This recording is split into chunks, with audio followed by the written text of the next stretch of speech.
Episode की starting में senior brother के पास जो भी लड़कियां होते हैं दूर करते हैं, उससे कहने लगता है कि ऑलमोस्ट मैंने गिव अप कर दिया होता है यहाँ पे। तो लिंगलिंग सभी की सभी लड़कियों को देखती है और उससे कहने लगती है कि इन्हें देखकर तो लगता है कि ये सिर्फ और सिर्फ कुछ समय से बेहोश हो चुकी हैं, और जो लाल लाल चीज इनके शरीर पर देखने में लगी हुई है वो कोई रघु या फिर किसी चीज का पाउडर वगैरह है। रघु माने की लिपस्टिक वगैरह कह सकते हो। दूसरी तरफ डॉगी सीनियर ब्रदर के पास जाकर उससे पूछने लगता है कि जो सेंट तुम से आने लगी है ऑमलेट पॉइंट की, वो काफी ज्यादा स्ट्रॉन्ग आ रही है और इस सेंट को तुम्हारे खुद की सेंट से पूरी तरीके से डबल कर दिया गया है, यानी कवर कर दिया गया है। इस आप समझ में आया कि आखिरकार तुम्हारी स्मेल मुझे क्यों नहीं आ रही थी। तो लिंग लिंग से पास जाता है सीनियर ब्रदर, उससे क्या लगता है कि जूनियर सिस्टर आखिरकार तुम लोग पियामा सेक्ट में क्या करने में लगे हो। तो वो कह लगती है कि ये काफी लंबी कहानी है, और वो सारी की सारी स्टोरी जब बताती है तो सीनियर ब्रदर काफी सरप्राइज हो जाता है और क्या लगता है कि वाओ, मानना पड़ेगा जो हमारा सेकंड सीनियर ब्रदर है वो वाकई में कितना ब्लेस्ड है। तो लिंग लिंग उसकी ये बात सुनकर उससे कह लगती है कि लेकिन जो बिग ब्रदर और जो हमारा डॉगी है, जब हमने तुम्हारी चिल्लाने की आवाजें सुनी तो हमें लगा यहाँ पर किसी तरह कोई मौचा छुप कर बैठा होगा, लेकिन आखिरकार ये बताओ कि आप यहाँ पर आए तो आए कैसे। तो सीनियर ब्रदर उसे बताते उससे कह लगता है कि जो यिन एंड यांग है वो दोनों के दोनों माउंटेन से नीचे गए थे सप्लाईज को खरीदने के लिए, लेकिन वो उतने समय होने के बाद वो जब वापस नहीं आए,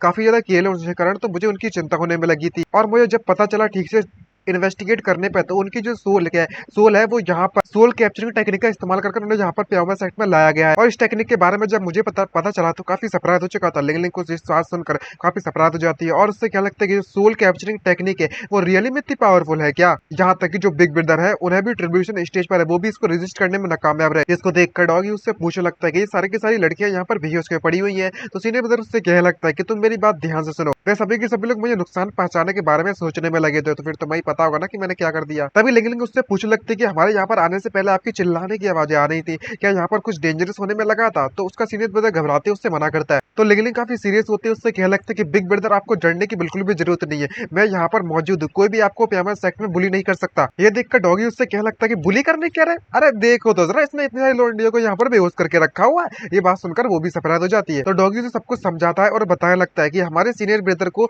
जेनोफोबिया है, ये एक ऐसी बीमारी है जब भी कोई इसके घुटनों के बस सामने आकर बैठ जाता है, कोई भी फीमेल ह्यूमन हो, तो वो तुरंत इसकी जो बॉडी है वो काम करना बंद कर देती है, और यही इसकी सबसे ज्यादा कमजोरी होती है। और जो जोर जोर से चिल्लाने लगता है और ये बात सुनकर वो शर्मिंदगी के मारे अपना शकल छुपा लेता है और क्या लगता है कि मेरी वीकनेस को इस तरीके से एक्सपोज ना करो। ये बात सुनने के बाद लिली को थोड़ा डाउट होता है, तो वो उससे पूछने लगती है कि अगर ऐसी बात है तो लेकिन senior brother fifth senior sister के सामने तो अच्छी तरीके से नॉर्मल से एक्ट करते हैं। तो डॉगी उससे कह लगता है कि वो तुम अभी भी काफी ज्यादा जवान हो, तुम्हें पता होगा जिसका नाम 618 है तुम उन्हें कांट नहीं कर सकते एक पर्सन के तौर पर, तो इसलिए वो उससे बिल्कुल भी नहीं डरता है। तो सीनियर ब्रदर समझाते उससे क्या लगता है कि सभी के सभी लोग मेरे साथ डुअल कल्टीवेशन की प्रैक्टिस करना चाहते थे, और वो सभी के सभी लोग मेरे सामने किसी बुलफिश थे और मैंने हैंडल नहीं कर सकता था, इसलिए मैंने अपनी आंखों को बंद कर लिया और उन सभी को नॉकआउट कर दिया। इसको सुनने के बाद लगने क्या लगता है काफी अच्छा हुआ कि ये बस फॉल्स अलार्म था, हमने गलत समझ लिया। मुझे लगा था कि जो हमारी जो सैंड क्वीन है वो बिल्कुल सही कहने में लगी हुई थी, जो प्यामा सेक्ट है वो एक्चुअली में काफी ज्यादा बुरी बुरी चीजें करती है। तभी सीनियर ब्रदर खड़ा होता है, उससे क्या लगता है कि एक्चुअली में मैं यहाँ पर बकवास करने के लिए नहीं आया था, और तुम जो सोचने में लगी हुई वो गलत भी नहीं है, क्योंकि जब मैं प्यामा सेक्ट में एंटर किया था तब मैं काफी ज्यादा नर्वस था और मैंने कुछ नोटिस किए थे इविल एनर्जी को इस पूरे सेक्ट में, खासकर वो सेक्ट लीडर जिसका नाम यंग यूए है, जिसकी बॉडी के अंदर से बहुत ज्यादा इविल एनर्जी स्ट्रॉन्गेस्ट महसूस होने में लगी थी। ये बात सुनकर लिंग लिंग काफी सरप्राइज हो जाती है और कहने लगती है कैसे पॉसिबल हो सकता है कि वो लिविंग पीपल को सेक्रीफाइस के तौर पर कल्टन के तौर पर इस्तेमाल करने में लगी हुई, ये बिल्कुल सही नहीं है, हमारे सेकंड सीनियर ब्रदर डेंजर में है। जिसको देखकर सीनियर ब्रदर उससे कहने लगता है कि तुम्हें इतना एक्साइटेड होने की जरूरत नहीं है, मुझे लगता है कि जो जियाओ चैंग है वो बिल्कुल सुरक्षित है, और जो इविल एनर्जी है वो उसमें थोड़ी थोड़ा गड़बड़ से लगने में लगी हुई है, क्योंकि वो इसकी मर्डर्स में फ्लो तो होने में लगी हुई है और वो अभी तक इसकी स्पिरिचुअल रूट तक नहीं पहुंची है। यहाँ पर कुछ ना कुछ तो अलग बात जरूर है जो कि हमें नहीं पता है। ये बात सुनकर लिंग लिंग कंफ्यूज होते उससे पूछते कि आखिरकार आपके कहने का मतलब क्या है। तो वो सीनियर ब्रदर से बताने लगता है जो टेक्निक वो लोग प्रैक्टिस करते हैं, कल्टीवेटर जो चूज करते हैं वो उनके स्पेशल रूट से बॉन्ड हो जाती है, और स्पेशल रूट स्पिरिचुअल एनर्जी को प्रोड्यूस करती है, जिससे कि फाउंडेशन कल्टीवेट करने में मदद करता है। और जो टेक्निक कल्टीवेट करते हैं वो स्पिरिचुअल रूट की एनर्जी को और स्पिरिचुअल रूट को दोनों को ही इन्फ्लुएंस करती है उसकी एनर्जी से। जैसे कि तुम्हारे जो सेकंड सीनियर ब्रदर है जिसके पास कोई भी स्पिरिचुअल रूट मौजूद नहीं है और उन्हें कल्टीवेट नहीं किया जा सकता टेक्निक से, जिससे कि वो स्पिरिचुअल एनर्जी महसूस ही नहीं कर सकते। अगर जो यंग यू है वाकई में इविल मैजिक को प्रैक्टिस करने में लगी हुई तो जो इविल एनर्जी है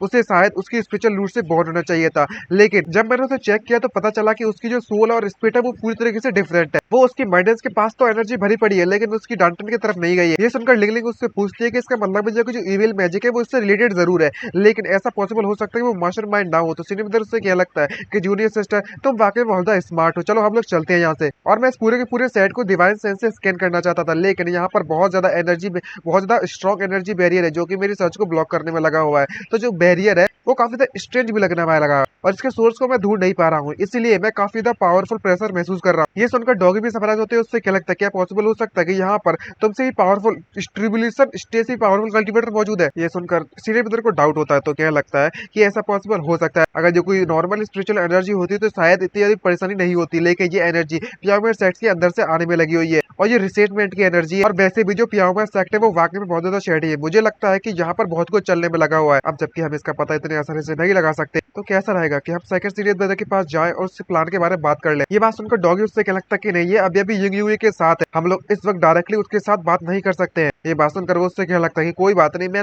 यिंग एंड यांग को अरेंज कर दूं उनसे बात करने में चुप कर जाने से। ये बात सुनकर लिंग उससे क्या लगता है कि लेकिन यिंग यांग खोल नहीं गया है क्या। ये बात सुनकर वो तो भूल ही गया था इकबाल को। और तभी सीन शिफ्ट होता है एमसी की तरफ, जो कि उन दोनों को देखकर काफी सरप्राइज होता है। और वे दोनों के दोनों यिंग यांग होते हैं, उसको देख के कहने लगता है कि तुम दोनों यहाँ कर रहे हैं। तो वो दोनों को दोनों चिल्लाते हैं, उससे कहने लगता है कि अंकल मास्टर प्लीज हमारी मदद कीजिए, मैं काफी ज्यादा यंग हूँ, मैं मरना नहीं चाहता अभी जवानी में। ये देखकर वो कंफ्यूज होते क्या लगता है क्या तुम वाकई में अपने इस बैलेंस पर इंस्टिंक्ट पर सर्वाइव कर सकते हो। तो युवांग जी से क्या लगता है कि मास्टर जियाओ चिंग दोनों के दोनों को हमारे डिसिपल को कैप्चर किया गया था, वे काफी ज्यादा यंग और टेंडर है और परफेक्ट रहेंगे हमारे वेडिंग अटेंडेंट के लिए। तो एमसी बताया लगता है कि वे दोनों के दोनों यिन एंड यांग है, जिसमें ये यिन यानी फ्रूट है जिन्होंने ह्यूमन फॉर्म लेकर रखी है। अब जब लोग शादी हो जाएंगे तो हमने रिफाइन कर सकते हैं पिल्स के तौर पर। ये सुनने के बाद वो काफी शौक से चिल्लाने लगते हैं। तो व्हाइट वाला चिल्लाते उससे क्या है लगता है कि इन्हें इनकी मेडिसिन का सबक सिखाना पड़ेगा। तो दूसरा वाला चिल्लाते उससे क्या लगता है कि तुम इस तरीके की मजाक करने की जरूरत नहीं। तो हमारा एमसी खांसते उससे क्या लगता है कोई बात नहीं कोई बात नहीं, तुम दोनों को देखकर लगता है कि तुम दोनों वैसे भी जल्दी मरने वाले हो, तो उन्हें जाने दो यहाँ से। और यंग यूएस से क्या लगता है कि ठीक है मैं तुम्हारी बात सुनने के लिए तैयार, और तुरंत एक चुटकी बजाती है और दोनों को वहां से आजाद कर देती है। तभी एमसी उससे पूछने लगता है कि तुम अभी भी यहाँ पर मरना नहीं चाहते थे क्या। तो वो क्या लगता है कि नहीं हमें नहीं मरना चाहते, प्लीज हमें बचा लो, और हमें बचाने के लिए तो आपका धन्यवाद। तो यंग यूएस से क्या लगता है कि सबसे पहले तो हम लोग अपने कपड़े बदलने हैं मास्टर जियाओ चिंग, आप यहाँ पर मेरा इंतजार करो। और जैसी वो चली जाती है तो हमारा एमसी यहाँ पर प्लान करने लगता है उन दोनों के साथ, और उससे क्या लगता है कि मैं तुम्हें एक टास्क देना चाहता हूँ और चाहता हूँ कि तुम पूरे के पूरे पियामा सेट को मेरे लिए सर्च कर, और अगर यहाँ पर 7 लीफ गुंडरम को तुम ढूंढ लेते हो तो तुम डायरेक्टली इसे ले लेना, और उस तरीके से मुझे अपने आप को सैक्रिफाइस करने की जरूरत नहीं पड़ेगी। तो ब्लैक उससे पूछ लगता है कि अगर कर हम अंदर चुपके चुपके से जाए, तो व्हाइट पूछता है हमारा रिवॉर्ड क्या रहेगा इसके बदले में। हमारे एमसी सटक जाती है, लात मार के दोनों को बाहर फेंकते हैं। उससे क्या लगता है कि अगर तुम वाकई में पिल की तरह रिफाइंड नहीं होना चाहते तो मेरा काम कर दो। सेक्ट मास्टर उस पर्दे के पीछे अपने कपड़े बदलने में लगी होती है, और क्या लगता है कि मास्टर जियाओ चिंग मैंने अपनी ऑलरेडी 3 इच्छाओं के बारे में सोचकर रखा हुआ। ये बात सुनकर वो सरप्राइज हो जाता है, और क्या लगता है कि इतनी जल्द, मैं तो अभी तक प्रिपरेशन के बारे में सोचा भी नहीं, सेफ्टी प्रिपरेशन के बारे में। तभी एमसी वहीं पे बैठ जाता है और आराम से अपने एक्सकेलिबर को बचाते। उससे क्या लगता है कि मैं काफी ज्यादा नम हूँ, मैं काफी ज्यादा बीमार हूँ, मैं यहीं पर लेट जाता हूँ और इंतजार करूंगा तुम्हारा, आ जाओ यहाँ पर। और वो सेक्ट मास्टर उसके पास आ जाती है और एमसी आके बंद कर उससे क्या लगता है कि तुम आ जाओ, चलो एक्सचेंज करते हैं अपनी अच्छी अच्छी चीजों को और फेयर रीजनेबल रहने वाली चीजें। तो सेक्ट मास्टर उसके पास आकर उससे क्या लगती है कि तुम इतने नर्वस क्यों दिख रहे हो, क्या तुम्हें इस बात का डर है कि मैं तुम्हें खा जाऊंगी। और तभी वो अपने कपड़े दिखाती है और क्या लगती है कि तुम्हें मेरे नए कपड़े कैसे लगे, जिसे देखकर एमसी काफी सरप्राइज होता है और मन में सोचते हुए क्या लगता है कि मुझे लगा था कि यहाँ पर ये मेरे साथ कुछ गलत काम करने वाली होगी, लेकिन ये तो नॉर्मल तरीके कपड़े पहने में लगी हुई है। वाओ यार मजा आ गया, इन कपड़ों में और भी ज्यादा हॉट लग रही है। और खांसते हुए खड़ा होता है और क्या लगता है कि चीजें, अब जबकि तुमने मुझसे ये नहीं कहा था कि तुम मेरे से अपनी 3 इच्छाएं पूरी करवाना चाहती हो, तो आखिरकार तुम्हारी इच्छा क्या जल्दी बताओ। तभी सेक्ट मास्टर उसका हाथ पकड़कर उससे क्या लगता है कि ये कोई ज्यादा इतनी ज्यादा जल्दी क्यों पड़ी है तुम्हें इच्छा पूरी करने की, हम धीरे धीरे करके अपनी इच्छा को पूरा कर सकते हैं और इन्हें काफी ज्यादा मेमोरेबल बना सकते हैं। और मास्टर शू और जियाओ चिंग के साथ तो मेरी इच्छा है आपके साथ वह ये करने की। और तभी बाहर का सीन दिखाया जाता है जहां पर वो सेक्ट मास्टर झूले पे झूलने में लगी हुई है और हमारा एमसी पीछे से धक्का देकर उसे झुलाने में लगा हुआ है। इसको देखकर वो कंफ्यूज होता है, क्या लगता है कि बस इतना ही करना की इच्छा थी क्या तुम्हारी। और जहाँ पर वो कह रही होती कि और तेज और तेज, किसी नॉर्मल लड़की की तरह वो झूला झूलने में लगी है, रोमांटिक डेट पर गई है वो अपने लवर के साथ, इस तरीके से लग रही होती है। तभी वो उससे क्या लगता है कि मैंने सुना है कि ये काफी ज्यादा रोमांटिक लवर्स की तरह होता है इस तरीके से अगर कोई स्विमिंग करे तो, और मैंने इसे ट्राई कर लिया है तुम्हारे साथ और मुझे काफी ज्यादा मजा आया, इसको देखकर काफी ज्यादा मजा आता है। तो एमसी घबराते उससे क्या लगता है कि तुम इस तरीके से बात करना बंद करो, हम लोग कोई लवर्स वगैरह नहीं है और सिंपली रिलेशनशिप में हम बात कर रहे हैं, बस ट्रेडिंग वाली। जिसको देखकर वो सेक्ट मास्टर क्या लगता है कि तुम यहाँ पर थोड़ी देर के लिए एक्टिंग नहीं कर सकते हो क्या कोक्स करने के लिए मुझे, मैं तुम्हारे लिए कुछ भी करने लिए तैयार। ये बात सुनकर वो एमसी क्या लगता है कि ये डिफरेंट प्राइस है। तभी वो यहाँ से जाते उससे क्या लगता है कि ठीक है मेरी जो सेकंड इच्छा है वो उस टॉप माउंटेन पर जाने की है, जो एंजॉय करना चाहती है, तुम्हारे साथ मून देखना चाहती हो रात का। ये बात सुनकर वो क्या लगता है कि तुम वाकई में टेलीपोर्ट करके भी तो जा सकती हो सर्कल से, तो तुम मैजिक का इस्तेमाल क्यों नहीं करती वहां जाने का। ये बात सुनने के बाद वो काफी क्यूट सा और मासूम से चेहरा बनाते उससे क्या लगता है कि मैं तो बस तुम्हारे पिगीबैक राइड का इस्तेमाल करना चाहती हूँ, तुम्हारे साथ हक करना चाहती हूँ, तुम्हारे द्वारा उठाया जाना चाहती हूँ। ये बात सुनकर सुनकर एमसी काफी कंफ्यूज होते, क्या लगता है कि ठीक है मैं तुम्हारी इच्छा पूरी कर ही देता हूँ। तभी नाइट का सीन दिखाते जहाँ पर हमारा एमसी उसे पीठ पर बैठाकर ले जाए लगता है, तो वो उसके चेहरे को दबाते उससे कह लगता है कि जैसे कि मैंने उम्मीद की थी जिसे मैं पसंद करती हूँ उस मैन से, जाने कि यंग यंग यूए जिसे पसंद करती है, जिस पर मैंने अपनी आंखें नजर गड़ा कर रखी हुई है, वो बिना किसी परेशानी के इस पीक को, इतनी हाईएस्ट पीक को बिना किसी परेशानी के मुझे कैरी कर यहाँ पर आसमान की तरफ जा रहे में लगा हुआ पहाड़ की चोटी, कितना ज्यादा पावरफुल साइकिल को तुम्हारे पास मानना पड़ेगा। तो एमसी उसे बताया लगता है कि जब मैं छोटा हुआ करता तो जो मास्टर जो कल्टीवेट किया करते थे माउंटेन के टॉप पर हाई लेवल पर, वो इससे भी ज्यादा हाई था, और उस समय पर मैं उनके लिए खाना ले जाया करता था, वो भी कुछ अपनी फिजिकल बॉडी का इस्तेमाल कर। मैं काफी ज्यादा फास्ट था और कितना ज्यादा टायरिंग भी नहीं था। ये बात सुनकर वो सरप्राइज हो जाती है और उससे लगती है कि तुम जो साइकिक है ऑर्डिनरी पर्सन के मुकाबले में वाकई में पावरफुल मानना पड़ेगा, तुम कोई आम इंसान नहीं हो। चलो हम लोग इसके बारे में बात नहीं करते हैं, चलो हमारा जो वागजन गेबियस का मून है वो निकला हुआ है, कितनी कोइंसिडेंस वाली बात है। अगर हम लोग कुछ दिन पहले आए हुए थे तो शायद हमें क्रिसेंट मून देखने को मिल जाता है, या फिर वागजन क्रिसेंट मून जो कि कुछ दिनों बाद आने वाला है फुल मून के दिन। आखिरकार सभी के सभी लोग फुल मून को काफी पसंद करते हैं, इसलिए मैं भी प्रेफर करती हूँ वागजन गेबियस के मून को, जो कि मेरे ही जैसे नाम को शेयर करता है। ये बात सुनकर एमसीयू से कहने लगता है कि तुम मून को लेकर कुछ ज्यादा ही पर्टिकुलर हो। जहाँ तक मुझे पता है कि जो फुल मून की नाइट होती है वो 15 से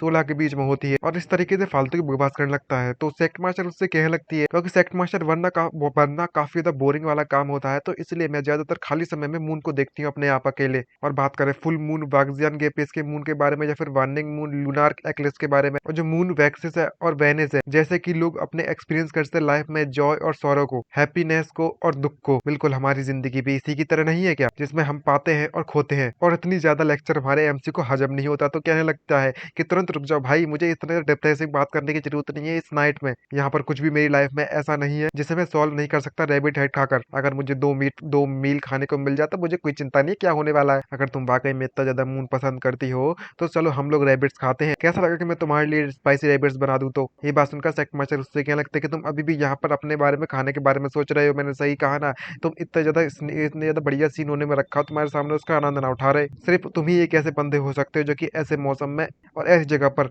रैबिट्स खाने के बारे में सोचते हो। लेकिन ये भी ठीक है, मुझे तुम्हारे बारे में मुझे पता है कि तुम क्या सोच रहे हो। तो एमसी कहता है कि रैबिट खाना भी तुम्हारी इच्छाओं में बिल्कुल भी इंक्लूडेड नहीं है, चिंता करने की जरूरत नहीं है, मेरी तरफ से फ्री है। तो सेक्ट मास्टर उससे कहते कोई फर्क नहीं पड़ने वाला कि आखिरकार मैं तुम्हारे बारे में क्या सोचती हूँ, मेरी जो थर्ड इच्छा है वो अभी तक मैंने सोची नहीं है, हमें यहीं पर रुक जाना चाहिए आज के लिए, और कल के सेरेमनी के बारे में बात करते हैं। ये बात सुनकर वो काफी सरप्राइज हो जाता है, कहने लगता है कौन सी सेरेमनी की बात कर रही हो। तो सेक्ट मास्टर उसे बताती है कि हमारे फ्लोटिंग क्लाउड सेट की जो एंसेस्ट्रल सेक्रीफाइस है उसे हर 100 ईयर्स में एक बार किया जाता है, जो काफी ज्यादा इंपॉर्टेंट है, काफी ग्रांड सेरेमनी है। ये सुनकर एमसी उससे कहने लगता है कि तुम अभी सेक्ट की सेक्ट मास्टर हो तो तुम जरूर मेन कैरेक्टर रहोगी सेक्रीफाइस की, क्या तुम्हें एडवांस में प्रिपरेशन करने की जरूरत नहीं है क्या, और तुम यहाँ पर अभी भी इतनी रात को मून को एंजॉय करने में लगे, वो भी मेरे साथ। यहाँ पर सेक्ट मास्टर कहने लगता है कि मेरी जो मास्टर है वो प्रीस्टरी के तौर पर सब कुछ अपने आप संभाल लेंगी, मुझे बस उनकी इंस्ट्रक्शन फॉलो करने की जरूरत है। चलो बहुत समय बर्बाद कर लिया, अब हमें वापस चलना चाहिए। मैं सेरेमनी के अंत के बाद जब मुझे तीसरी इच्छा के बारे में बताना होगा तब मैं तुम्हें बता दूंगी, और फिर उसके बाद तुम्हारा इनाम भी तुम्हें मिल जाएगा। और एमसी भी इस बात से एग्री हो जाता है, और तभी दोनों एक रूम में पहुंच जाते हैं। यहाँ पर हमारा एमसी सोए लगता है, तो वो सेक्ट मास्टर उससे बस घूरती रहती है और काफी प्यार भरी नजर से देखती है, और उससे कहने लगती है कि तुम कितने ज्यादा आराम से सोने में लगे हो फूल कहीं के, क्या तुम्हें वाकई में इस बात का बिल्कुल भी डर नहीं है कि मैं तुम्हारे साथ कुछ कर सकती हूँ। और जैसे ही अपनी थर्ड इच्छा के बारे में बताती तो पीछे से किसी को भागते हुए दिखाया जाता है परछाई के तौर पर, और तभी नेक्स्ट डे का सीन दिखाया जाता है जब सेक्रीफाइस का दिन आ चुका है। यहाँ पर सेक्ट मास्टर अभी तरीके का नृत्य यानी कि डांस करने में लगी हुई है, और चारों तरफ से सभी डिसिपल्स की तरफ से घेर लिया जा चुका, और वो अभी भी डांस करती है। और इस तरीके के डांस को देखकर हमारा एमसी काफी बांसे लेता कह रहा है, और कह रहा था काफी बोर हो रहा है, कब ये खत्म होगा। तो डॉगी उसे समझाते उससे क्या लगता है कि तुम्हें इतना ज्यादा हरकतें नहीं करनी चाहिए, ये आखिरकार एक सेंचुरी में होने वाली ग्रांड सेक्रीफाइस सेरेमनी है, तुम्हें दूसरों की सेरेमनी पे इतना रेस्पेक्टेबल थोड़ा बनना चाहिए ना। और तो और जो सेक्ट मास्टर है उसने तुम्हारे लिए इतना करने में लगी है, तुम इतना भी नहीं कर सकते क्या। ये बात सुनकर एमसी क्या लगता है कि तुम बकवास करना बंद कर, हमारा इससे कुछ भी लेना नहीं है। तभी लिंगलिंग उससे पूछने लगती है कि जो सेक्रीफाइस होती है उसमें ऑफरिंग की जरूरत नहीं पड़ती क्या, तो आखिरकार वे लोग कुछ भी ऐसा क्यों नहीं लाए हैं। तो एमसी उससे उसको देखकर कंफ्यूज होता है और क्या लगता है किसे पता, शायद वो लोग वापस बाद में लेकर आए। तो तभी प्रिस्टी चिल्लाते उससे क्या लगती है कि तुम्हें अब चलना चाहिए, अब जो साल है वो स्टार्ट होने वाला है एक नई सेरेमनी का, और सेरेमनी को कंप्लीट करने का वक्त आ चुका। और तभी वो सभी के सभी डिसिपल वहां पर बैठ जाते हैं, जो लैंटर्न को पकड़े होते हैं उनमें से अजीब तरह की एनर्जी बाहर निकलती है, और उस एनर्जी को देखकर हमारे एमसी कुछ डाउट होता है और क्या लगता है कि ये सारी की सारी तो गोस्ट फायर ऑफरिंग्स है, ऐसा बिल्कुल भी नहीं हो सकता, ये इस पूरे के पूरे जितनी भी एनर्जी है वो तो इसके दांतों में भी नहीं समाएगी। और तभी अचानक दिखाया जाता है सारी की सारी गोस्ट एनर्जी उस पॉन्ड में जाने लगती है जो कि उसके पीछे बना हुआ है, और उसके बाद उसमें बहुत ज्यादा भयानक एनर्जी जनरेट होने लगती है। तभी प्रीस्टेस कहती है कि मेरे ऑर्डर के अनुसार जो सेक्ट मास्टर यंग यूए है वो मैं तुम्हें कमांड देती हूँ कि तुम जाओ और अपने आप को सेक्रीफाइस कर कर दो। ये बात सुनकर वो तुरंत मान जाती है। जहाँ पर प्रीस्टेस कह रही होती है कि जो डिवाइन मेडन है वो डिसेंड करेगी हेवन से, ट्रांसफॉर्म कर देगी अर्थ की मिस्ट में, और उसकी जो सिल्क गारमेंट्स है वो रिवॉर्ड के तौर पर मरमट पिल तुम्हें प्रोवाइड करवाएगी। ये देखकर हमारे एमसी को डाउट होता है कुछ, लेकिन वो कुछ कहता नहीं है। तो प्रीस्टेस भी अपने में लगी रहती है और कहने लगती है कि सेक्स मास्टर यंग यू है, अब समय आ चुका है कि तुम हमारे फ्लोटिंग क्लाउड के लिए फ्लोटिंग क्लाउड लेक में जाकर डिवाइन मेडन्स का जो अराइवल है उसका स्वागत कर। तो सेक्स मास्टर आगे बढ़ते उससे कहने लगते कि ठीक है, मैं आपके ऑर्डर का सामना सम्मान करती हूँ और मैं अपने यूथफुल ब्रिलियंस को ऑफर करती हूँ एक्सचेंज में, ताकि मरमेड पेल्स आपको मिल सके। ये बात सुनकर लिंगलिंग काफी सरप्राइज होती है और कहने लगती है कि अजीब सा क्यों मैं तो सोने में लगा, मुझे ऐसा लग रहा है कि जो यंगलिंग है ये काफी द सैड है। तो गुत्ता भी इसको देखकर कहने लगता है कि ऐसा बिल्कुल नहीं हो सकता, इसकी एक्सप्रेशन थोड़ी शांत लग रही कुछ ज्यादा ही। और जैसे ही वो उस झरने के पास पानी के बवंडर में कूदने वाली होती है तो लिंगलिंग उससे कहने लगते है कि तुम्हें समझ नहीं आ रहा होगा, जो वुमन की इंस्टीट्यूशन है और कुछ नहीं। और तभी हमारी सेक्ट मास्टर उस वाटर में कूदने वाली होती है तो हमारा एमसी आकर तुरंत उसे पकड़ लेता है पीछे और तुरंत उसे बचा लेता है और काफी ज्यादा गुस्से में नजर आ रहा होता है, जिसको देखकर वो काफी सरप्राइज हो जाती है। सेक्ट मास्टर उससे पूछ लगते कि आप ये क्या कर रहे हो, और हमारा एमसी पीछे मुड़कर देखता है, उससे कहने लगता है कि अब मुझे सब कुछ समझ में आ चुका है कि जो सेक्रीफाइस नहीं है ये एक मर्डर है, मर्डर। लेकिन प्रीस्टेस काफी भड़क जाती है और चिल्लाते उससे कहने लगती है कि तुम इंसोलेंट जूनियर कहीं के, मैं तुम्हें काफी देर से झेलते आ रही हूँ और तुम बार बार इस सेक्ट मास्टर को परेशान करने में लगे हो। मैंने कभी एक्सेप्ट भी नहीं किया था कि तुम कुछ ऐसा करो, तुम अब मेरे इस सम्मान को रिफ्यूज नहीं कर रहे बल्कि मैं हरकतें भी दिखा रहे हो यहाँ पे फालतू की। और तेरी हिम्मत कैसी हमारी इंपॉर्टेंट सेक्रीफाइस सेरेमनी को फ्लोटिंग क्लाउड सेट की प्यामर सेट की सेरेमनी को सेक्रीफाइस को तबाह करने की। हम तुम्हें पनिशमेंट जरूर देंगे, जल्दी से जाओ और सभी को कोई पकड़ कर लेकर आओ। तभी सभी के सभी लोग कूद पड़ते हैं उसे पकड़ने के लिए। तभी अटैक करते हुए क्या लगता है कि हमारे सेक्ट मास्टर को जाने दो, हमारी जो सेक्रीफाइस है उसके बीच में मत आओ तुम। लेकिन जिस तरीके से हमारा एमसी सेक्ट मास्टर को और टाइटली पकड़ता है और पकड़कर उससे कहने लगता है कि मुझे थोड़ी देर के लिए तुम्हें इस्तेमाल करने दो, और वो उसके कपड़े का जो रिबन होती है उसे निकालकर उसी का इस्तेमाल करने के लिए बोलता है। लेकिन वो देखकर सेक्ट मास्टर सरप्राइज होती है, उससे क्या लगता है कि मास्टर सूजिया चेक आपको इस तरीके से नहीं करना चाहिए था, मैं भी तैयार नहीं हूँ पूरी तरीके से। तभी हमारा एमसी उस रिबन का इस्तेमाल कर सभी के सभी लड़कियों पर वहां पर अटैक कर देता है। दूसरी तरफ सेक्ट मास्टर काफी शर्मा रही होती है और जब वो बंध जाती है सभी रिबन से तो वो क्या लगता है कि डैमेज, जैसा कि मैंने उम्मीद किया था, जिसे सेक्ट मास्टर काफी पसंद करती है। ये बंदा काफी स्ट्रॉन्ग है। हमारा एमसी फुल पावर का इस्तेमाल कर सभी लोगों को वहीं पर बांध कर जमीन पर वहीं पर बेहोश करके डाल देता है, जिससे कि वो मूव ना कर पाए। और वो काफी ज्यादा सीरियस होती है। सेक्ट मास्टर उसको देखकर काफी घबरा जाती है। तो ये प्रीस्टी चिल्लाते उससे कहते हैं कि तुम इस कंट्रोल कहीं के तुम जल्दी जाओ और इसको पकड़ कर लेकर आओ, यहीं पर मार दो। सेक्ट मास्टर इसको अंदर घबराती है और वो कहने लगता है कि मास्टर सूजयोंग आखिरकार आप यहाँ पर किस गलत फहमी हो रखी है, ये नॉर्मल सेक्रीफाइस सेरेमनी है। जिसको देखकर हमारा एमसी उस लेंटर को उठाकर उससे क्या लगता है कि मैं बिल्कुल भी गलत नहीं है। ये हुए अगर यहाँ पर मैं गलत नहीं समझ रहा हूँ तो ये सोल लैंप है वो स्पिरिट फायर को कंटेन करता है जो कि स्पिरिचुअल पावर से भरा हुआ। मैंने सही कहा। इसको देखकर सेक्ट मास्टर उससे कहने लगता है कि तुमने बिल्कुल सही कहा, लेकिन ये स्पिरिट फायर तो कल्टीवेट किया जा सकती है और एक्सटेंड भी की जा सकती है और किसी के द्वारा एब्जॉर्ब भी किया सकता था मर्डन में कल्टीवेटर्स के द्वारा। ये काफी तो प्योर सोर्स है स्पिरिचुअल एनर्जी का। उसके बाद हमारा एमसी उस लेंटर को उस पानी की तरफ फेंक देता है। को देखकर वो काफी ज्यादा सरप्राइज हो जाती है और वो प्रेस्टीज भी काफी शॉक हो जाती है क्योंकि जो लैंटर्न जैसे ही वो पानी में गिरता है तो वहां पर बहुत ज्यादा इविल एनर्जी के स्कल्स बाहर निकल पड़ते हैं जो कि काफी डरावनी आवाजें निकालने में लगे हुए थे। इसको देखकर सभी शॉक हो जाते हैं और चिल्लाने लगते हैं कि ये तो फेजेस निकलने में लगे हुए इस लेक से। और सभी के चेहरे दिखने के बाद वो अचानक से वहां से गायब हो जाते हैं। एमसी उसे समझाते हैं, उससे क्या लगता है जो चीज है उसके बाद जो इसकी स्पिरिचुअल एनर्जी है उसके पीछे पड़ी हुई है और उसके बाद जो स्मॉल अमाउंट का जो स्पिरिचुअल फायर में एंटर करेगी इतना ज्यादा कमोशन मचा सकती है। तो तुम बताओ कि अगर कोई जिंदा पर्सन इसके अंदर गया तो क्या होगा। अगर ये वाकई में अपने आप को इस लेक के अंदर डाल देगी तो इसका मतलब सीधी बात नहीं हो जाएगी इस लेक के द्वारा लेक वाटर के द्वारा इस को एब्जॉर्ब कर लिया जाएगा, जहां तक इसकी सोल है वो भी पूरी तरीके से तबाह हो जाएगी। उसके बाद वो इस लेक का पार्ट बन जाएगी। ये देखकर प्रीस्टेस काफी गुस्सा होती है, उससे कहते हैं कि तुम फूल कह के तुम अपने आप को समझते क्या हो, तुम्हें क्या ही पता होगा। जो सेक्रीफाइस है वो परफॉर्म किया जाता है इसी तरीके से। इस लेक का वाटर है वो एक एम्बॉडमेंट है जैसे कि हमारे प्यामल सेट की गॉडेस उसके द्वारा फाउंड किया गया था और अगर वो लेक वाटर के पार्ट बन जाएगी जिससे कि वो रिप्रेजेंट करती है उस गॉडेस और जो हाईएस्ट ऑनर है उसके लिए। और जो सेक्रीफाइस है वो नॉर्मली हर 100 ईयर्स में होते हुए आने में लगा हुआ है काफी सालों से और तुम एक आउटसाइडर हो, तुम्हें रूल्स को तोड़ने की बिल्कुल भी जरूरत नहीं है। इसके बदले में तुम्हें क्या ही पनिश किया जाएगा किस तरीके से हमारी हर जनरेशन के सेक्ट मास्टर को ये करना पड़ता है। तो ये भी सेम है बिल्कुल। ये बात सुनकर एमसी उससे कहता है कि मुझे नहीं पता कि आखिरकार मैंने किस तरीके का क्राइम कमिट किया है, लेकिन जब जो हाई प्रीस्ट है वो इतनी डेविड है तो आखिरकार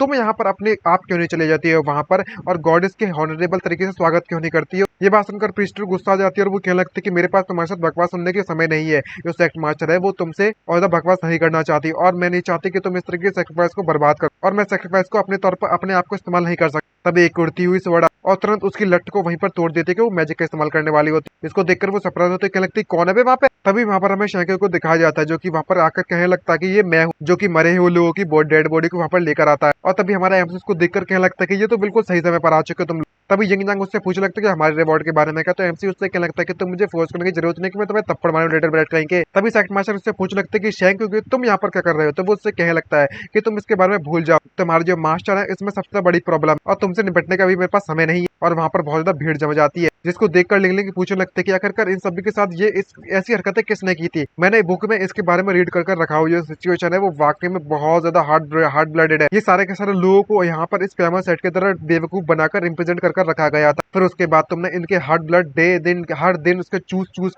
कर एक ड्रॉप निकाल दिया और इस तरीके की इविल डीड्स इस्तेमाल करने में लगी हुई रिपोर्ट कर दिए गए थे सुपरविजन इंस्टीट्यूट को। उसके बाद तुम्हें एक्सपेल नहीं किया जाएगा सिर्फ और सिर्फ 7 सेक्ट अलायंस से, बल्कि मैं सुपरविजन इंस्टीट्यूट के द्वारा तुम्हें पूरे के पूरे डिमोनिक सेट को वाइप आउट कर दिया जाएगा। ये बात सुनकर ये काफी शॉक हो जाती है और कहने लगती है कि ये इम्पॉसिबल है, आखिरकार मेरे डिस्पल्स ऐसा कैसे कर सकते हैं, पूरी तरीके से अंडरस्टैंड है, वो कभी भी इविल थिंग्स नहीं करेंगे। ये सुनकर हमारा एमसी समझाते हैं, उससे कहने लगता है कि अब तुम्हें समझ में आया, ये सारे के सारे जो लोग हैं वो हाई प्रीस्ट की बात सुनते हैं और सिर्फ तुम नहीं बल्कि मैं जो बाकी के तुम्हारे मास्टर है उसके पास इस सेक्ट में काफी ज्यादा पावर है। और ये कुछ ऐसी सिचुएशन है जहाँ पर तुम्हारे पीठ पीछे ये सब होने में लगा हुआ था, जिसको देखकर इस सेक्ट मास्टर को काफी ज्यादा गुस्सा आती है और अपनी पूरी एनर्जी को रिलीज करते हैं। उससे कहने लगता है कि आखिरकार किसने ऐसा किया था जो कि सेक्ट के रूल्स को वायलेट किया था और दूसरे लोगों को चोट पहुंचाने में लगे थे। जो मेरा प्यारा सेक्ट है वो कभी भी ऐसे लोगों के लिए ओपन नहीं है और हमारा सेक्ट हमेशा से हॉनेस्ट बनकर रहा और इविल टेक्निक का इस्तेमाल यहाँ पर नहीं किया जा सकता और बिना मर्सी को उन्हें मार दिया जाएगा। यहाँ पर सभी डिसिपल बैठ जाते हैं और क्या लगता है कि सेक्ट मास्टर प्लीज हमें माफ कर दीजिए। तो एमसी समझाती है, उससे क्या लगता है कि तुम्हें रियलिटी को फेस करना होगा। मुझे लगता है कि सारे के सारे जो मास्टर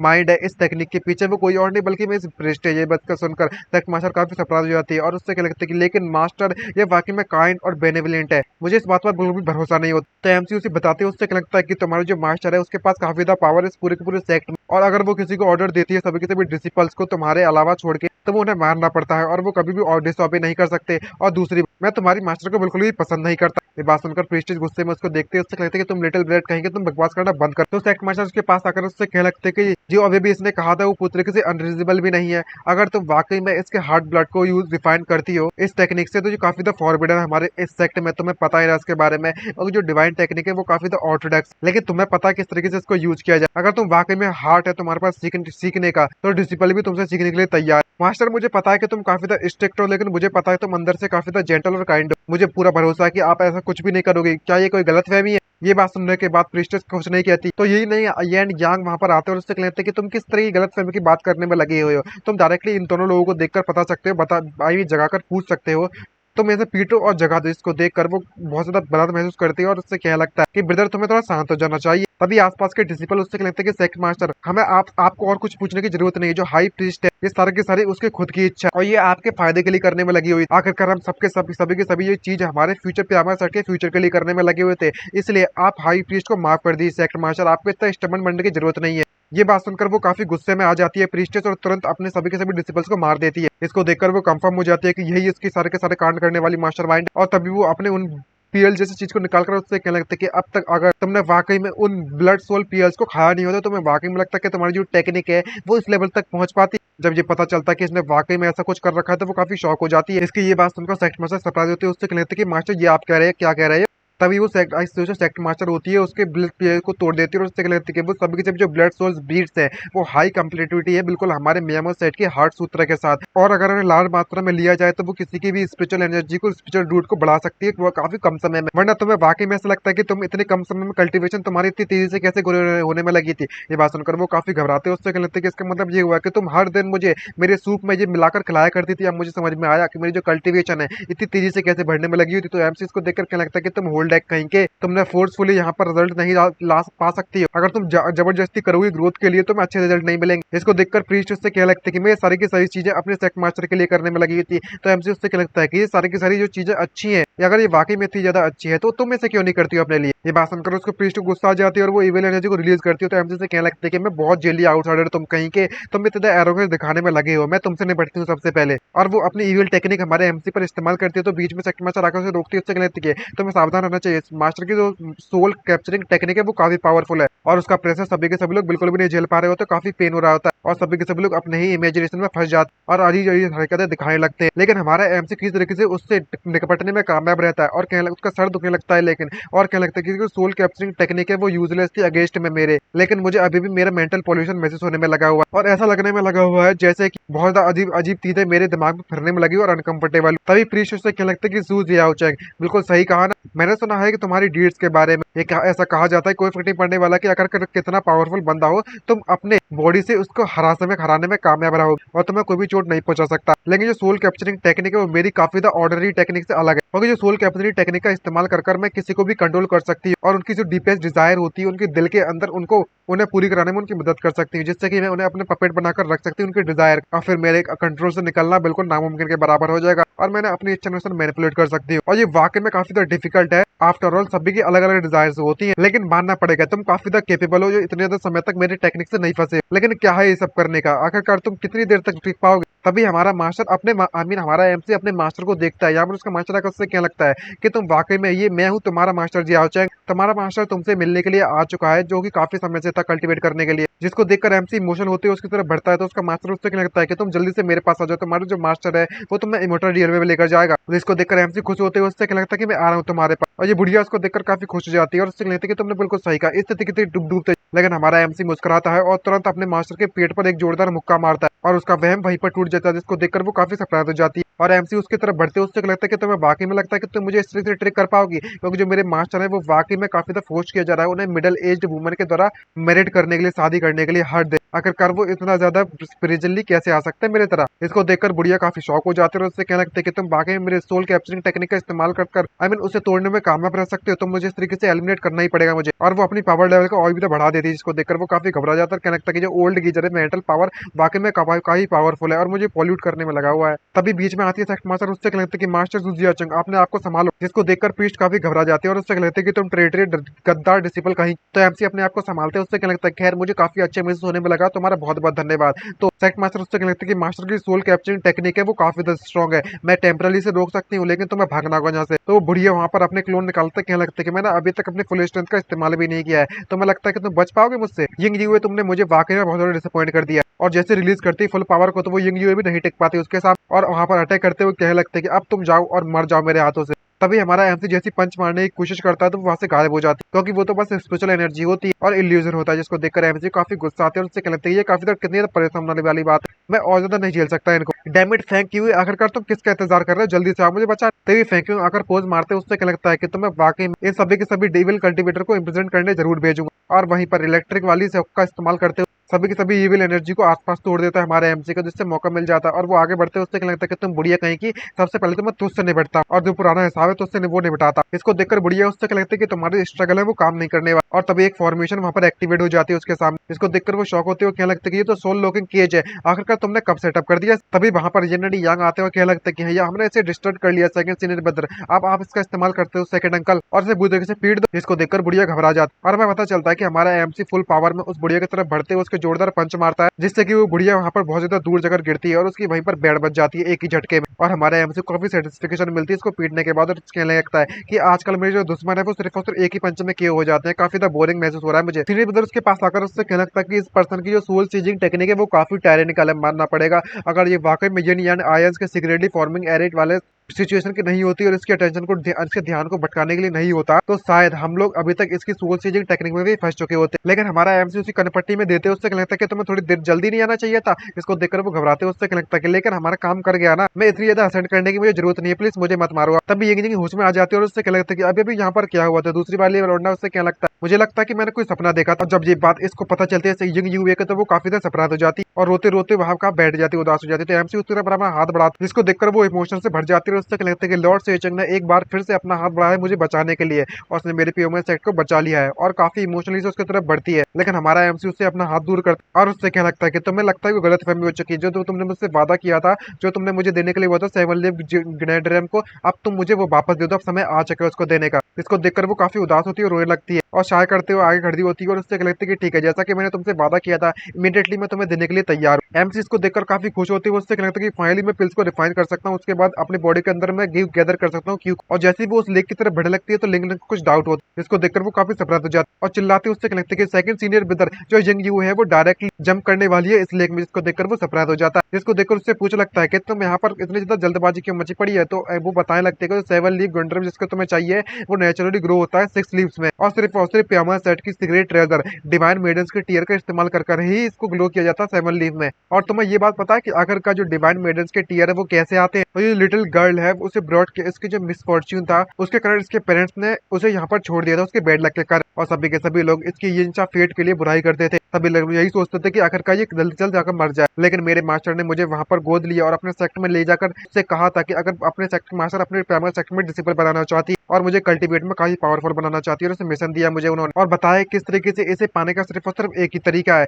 कि जो 100 ईयर में जो सैक्रिफाइस रिचुअल होता है तुम्हें वो कंप्लीट करना पड़ेगा, और तभी तुम्हें वो 7 डिवाइन मेडिएंट ईयर का इस्तेमाल कर 7 लीफ के गंडर पर मिलेगा। और जो मैजिकल सूप तुम्हें दिया जा रहा है प्रीस्ट के द्वारा वो काफी तो बेनिफिशियल लगेगा तुम्हारे कल्टीवेशन के लिए, जिससे कि तुम बिना किसी परेशानी के प्योरेस्ट डिवाइन मेडिएंट ईयर को एब्जॉर्ब करने में कामयाब रहेंगे। और सभी के सभी लोग सेक्ट मास्टर की इतनी तेजी से ग्रो होते हुए देखकर काफी जलेस महसूस करने में लगे हुए थे। उनका और काफी तो टेरिफाइंग होता और कोई भी उससे बात करने के लिए तैयार नहीं होता, और सभी कह रहे होते कि इसे दूरी बनाओ तो ज्यादा बेटर रहेगा, जिसको देखकर सेक्ट मास्टर को यानी कि काफी तो बुरा लग रहा होता है। लेकिन एक समय पर वो अपने अकेले घूमने के लिए चली जाती है और उसका सामना पहली बार हमारे एमसी से होता है, जहाँ पर हमारा एमसी उससे क्या लगता है कि तुम यहाँ पर इस मेन होते हुए इस वीक वुमन को बुली करने में लगे हो, कितनी तो शर्मिंदगी वाली बात है। लेकिन यिंग यू ये काफी प्राउड वाली लौंडी आती है, उससे कहने लगती है कि तुम्हें अपने बिजनेस पर का ध्यान रखना चाहिए, दूसरे कामों में दखल ना अड़ाओ। आखिरकार तुम्हें क्या लगता है कि तुम जैसा एक तुच्छ सा मॉडल वाकई में मुझ जैसे पावरफुल लोगों को नुकसान पहुंचाने में कामयाबी रहेंगे? तो हमारा एमसी खाते खाते उससे क्या लगता है कि जब तुम बाहर जाओ तो तुम्हें पता होगा कि हम लोगों को प्रोटेक्ट करना चाहिए गर्ल्स को। इसको देखकर वो लड़की उससे क्या लगता है कि मैं कोई ऑर्डिनरी वुमन नहीं हूँ, बल्कि मैं सेक्ट मास्टर हूँ पीएमआर सेट की। तो हमारा एमसी क्या लगता है कि तुम भले ही किसी की पीएमआर सेट की सेक्ट मास्टर हो तो मुझे इससे क्या फर्क पड़ता है, क्या मैं तुम्हें वापस भेजूं? और वो काफी कंफ्यूज होती है और उससे क्या लगता है कि तुम तो मुझे बिल्कुल भी डर नहीं लगता क्या तुम्हें मुझसे?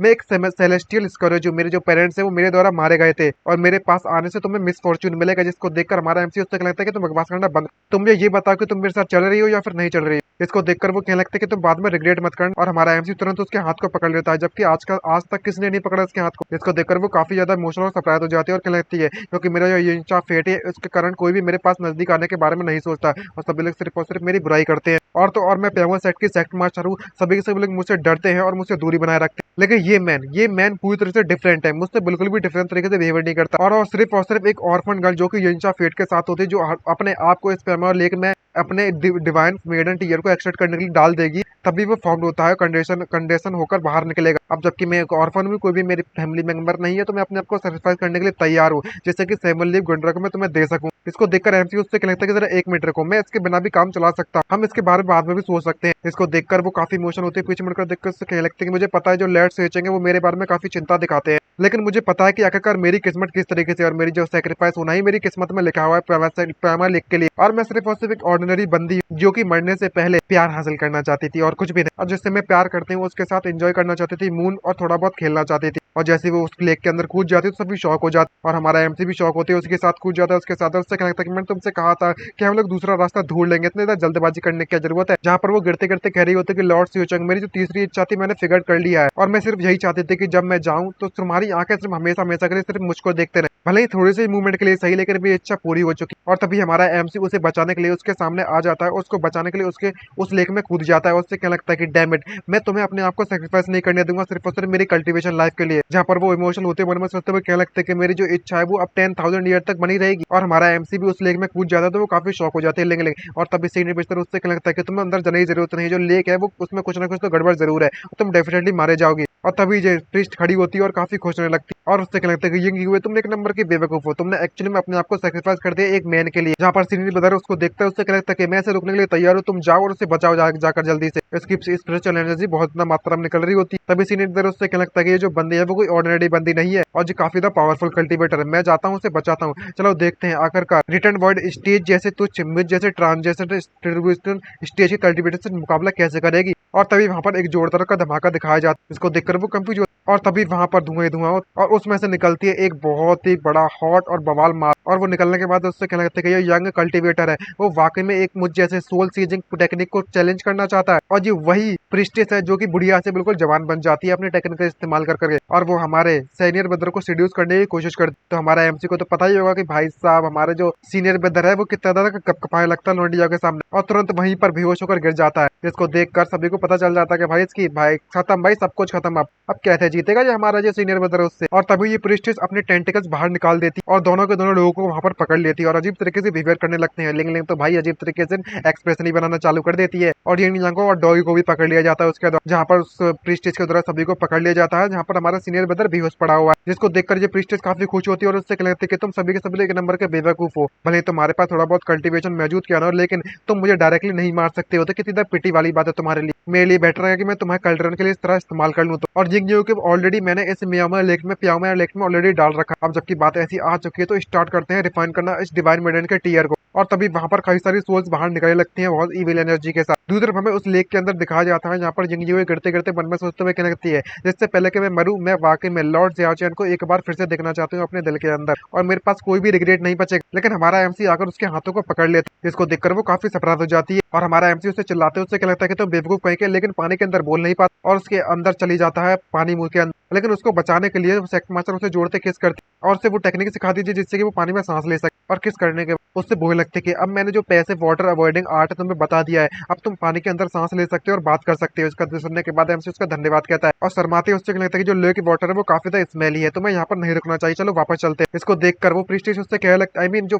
सेक्ट मास्टर है युंग है उससे क्या लगती है कि मुझे पता है कि तुम मुझे बचाना चाहते हो, लेकिन ये सारी की सारी जो चॉइस है वो मैंने खुद अपनी इच्छा अनुसार करी है, तुम्हें चले जाना चाहिए, तुम्हें चिंता करने की जरूरत नहीं है। तो एमसी उससे क्या लगता है कि तुम मेरे साथ नहीं चलोगी, ठीक है मैं समझ सकता हूँ। तो ये बात सुनकर वो काफी खुश होते हैं। उससे क्या लगता है कि एक बार हम दोनों दोनों अलग अलग हो जाएंगे तो मैं और तुम हमेशा एक दूसरे को कभी नहीं देख पाएंगे फ्यूचर में। लेकिन हमारा एमसी सटक जाती है और वो तुरंत उसके कनपट्टी में खींच के बचाता है और वहां पर उसे भेज कर ले जाने के लिए जबरदस्ती अपनी बाहों में ले जाने लगता है और उससे कहने लगता है कि जो लव ब्रेन्स की जो डिजीज होती है वो वाकई में उसे क्योर नहीं किया जा सकता, लेकिन उसे ठीक करने की फिर भी जरूरत है। मुझे वाकई में अपनी जिंदगी में सबसे ज्यादा चीज किसी चीज से नफरत है तो वो किसी दूसरे को फेवर वो करना। मैं यहाँ पर तुम्हें बचाने के लिए आ चुका हूँ। तभी जिंग जिंग इससे कहने लगता है कि जब भले तुम मुझे जहाँ पर बचाने के लिए आ चुके लेकिन इससे क्या हो जाएगा फ्यूचर में। लेकिन हमारा एमसी इसको देखकर काफी सरप्राइज हो जाता है और कहने लगता है कि वाओ मैंने इतनी जोर से मरा था लेकिन तुम्हें फिर से हो सोचा। खैर इस बंदे के बारे में भूल जाओ, ये काफी ज्यादा मास्कोटिस्ट है। ये जो लॉन्डी है वो मेरे काफी ज्यादा पावरफुल अटैक को भी झेल सकती है और इसे एंजॉय करती है। खैर अगर तुम मुझे बचाना चाहते हो तभी तो अंदर के आउटकम को तुम पता लगा पाओगे, लेकिन मैं युंग जी वेव यहाँ पर सिर्फ और सिर्फ पैदा हुई थी सेक्रीफाइस बनने के लिए। मेरी जो किस्मत है उसे प्रीडिटरमाइंड कर रखा गया है और पावर का इस्तेमाल कर हमारा एमसी को ढकेल देती है और कहने लगती है कि मैं रेजिस्ट नहीं कर सकती इससे अपनी किस्मत से। तुम वाकई में सेवन लेव गंडरामे को चाहते थे ना, तो सिर्फ और सिर्फ मुझे सेक्रीफाइस करने के बाद ही डिवाइन मेडेट्स के टीयर बन सकते हैं और रिफाइन किया जा सकता है सेवन लिंक ग्रैंडरामा को तुम्हारे लिए, और तुम इसे मेरी रिपेयरिंग समझ सकते हैं मुझे बचाने के लिए। ये बात सुनकर एमसी उससे कहने लगता है कि यिंग जी मुझे नहीं पता कि आखिरकार तुम क्या कहने में लगी हो, सच है या फिर नहीं है, लेकिन क्या तुम्हें वाकई में होप पर गिव अप कर दिया। और कई सारे गोश्त आकर उस युंग के पीछे से पकड़ लेते। तो एमसी उसको देखकर कहने लगता है कि अच्छा तो ये चीजें हैं जिससे कि तुम आगे नहीं बढ़ पा रही। मुझे बस तुम्हारे बारे में इतना पता है, जब तक मैं मर नहीं जाता हूँ तब तक तुम मुझे रोकने के लिए बिल्कुल भी सोच नहीं सकती। और एक पंच मारता है और सभी के सभी गोश्त को दूर भगा देता है, जिसको देखकर वो उसे खींचना चालू कर देता है युंग एक। लेकिन जैसे जैसे खींचने की कोशिश करता है तो सभी के सभी गोश्त उसे खींचे लगते हैं वापस से पानी के अंदर, जहाँ पर युंग उससे कहने लगता है ये जो प्लेस है वो काफी ज्यादा डेंजरस है, आपको चिंता करने की जरूरत नहीं मेरे बारे में। आखिरकार तुम मुझे से बंदे को क्यों बचाने में लगे हुए हो जो भी मरना चाहता है अपने आप से। इसको देखकर एमसी उससे कहने लगता है कि बिकॉज तुम हमेशा से जिंदगी में पूरे के पूरे डेस्टिनी थी, तुम्हारी किस्मत थी हमेशा लूजर बनने के लिए और गिव अप करने के लिए, लेकिन क्यों अपनी किस्मत को अपने हाथों में बनाना चाहिए, अपने हेवंस के द्वारा नहीं लिखना चाहिए। ये पूरी तरीके से अनजस्ट है, मैं बिल्कुल भी इस बात को तैयार नहीं हूँ मानने के लिए। मैं वाकई में अगर कोई हेवंस मेरी किस्मत को बदलने की कोशिश करेगा तो मैं उसे फाड़ कर रख दूंगा, चीर कर रख दूंगा। मैं भले ही इमॉर्टलिटी को कल्टीवेट करना चाहता हूँ और लेकिन मुझे पता है कि मेरे पास स्पेशल लूट मौजूद नहीं है जिससे कि मैं कल्टीवेट कर सकूं, लेकिन मेरे मास्टर ने कई सारे हजारों तरीके अपनाए हैं ताकि वो मेरे स्पेशल लूट की प्रॉब्लम को सॉल्व कर सके, लेकिन फेल हो गया। लेकिन अभी मैंने गिव अप नहीं किया इस बात को लेकर, और इस प्रोस्पेक्ट को देखकर मुझे भी गिव अप नहीं करना चाहिए और तुम्हें भी गिव अप नहीं करना चाहिए। मैं इस बात को एक्सेप्ट नहीं कर सकता कि मैं कल्टीवेट नहीं कर सकता हूँ, लेकिन मैं फिर भी ट्राई करने वाला। मेरे पास स्पेशल रूट नहीं है लेकिन मैं फिर भी ट्राई करने वाला हूँ। मैं देखना चाहता हूँ कि आखिरकार मेरी जो किस्मत है वो वाकई में उसे मैं बदलने में कामयाब रहूंगा या फिर नहीं रहूंगा, और हेवंस को हरा पाऊंगा या नहीं हरा पाऊंगा। और एक झटके में सभी गोश्त को दूर भगाता है, लेकिन वो गोश्त वापस से आ जाते हैं और हमारे एमसी को भी पकड़ लेते हैं। तो एमसी कहने लगता है कि यिंग जी तो मैं इस तरीके से गिव अप करने के बारे में सोचना भी नहीं, जब तक मैं यहाँ पर मौजूद हूँ तब तक मैं तुम्हें अंडरवर्ल्ड से भी तुम्हारी सोल को वापस लेकर आऊंगा। इतना सब कुछ देखने के बाद यिंग ये भी काफी सरप्राइज हो जाता है और जैसे ही गोश्त उस पर अटैक करने के लिए आगे बढ़ता है तो वो उसकी मेंटलिटी को कंट्रोल करने लगता है और क्या लगता है कि तुम्हें गिव अप कर देना चाहिए, तुम्हारी किस्मत नहीं बदल सकते। ये बात सुनकर यिंग उससे लगता है कि भले ही मैं यहाँ पर तुम्हारे साथ बाहर चली भी जाती थी तो क्या ही बदल जाए, एक बार तुम यहाँ से वापस चले जाओगे तो मुझे वापस फिर से पूरे के पूरे प्यामर सेट का जो इविल है उसे खुद अकेले ही झेलना पड़ेगा और अल्टीमेटली मुझे सेक्रीफाइस करना ही पड़ेगा सब कुछ। तुम्हें पता है कि आखिरकार कितना ज्यादा क्रूल होता है किसी को होप दे फिर उसके बाद जैसे पर उसे डाल देना। ये बात सुनकर एमसी अपने एनर्जी को इकट्ठा करते हुए उससे लगता है कि तुम इस बात को लेकर गलत हो।